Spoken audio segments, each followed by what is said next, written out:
অকণমান লৰাই আছো সেইকাৰণে ইয়াত দেখিছে নাই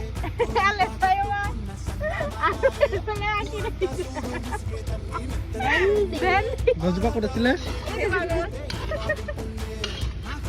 আজি মানে আমাৰ এনেকৈ ড্ৰাই ফ্ৰাই হ'ব ইয়াত অকণমান মানে মেকআপ লগাব আৰু মাংসখিনিত এতিয়া আচল ৰান্ধনি হাতলৈ এৰি দিছোঁ মই দেই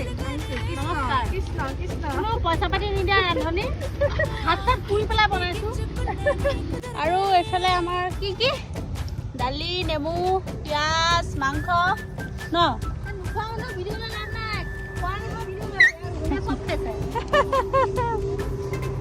কি পালেঙৰ চাটনি কেনেকুৱা হৈছে ভিন্দা ভাল হৈছে এতিয়া আমি দুজনী বাকী আছো ন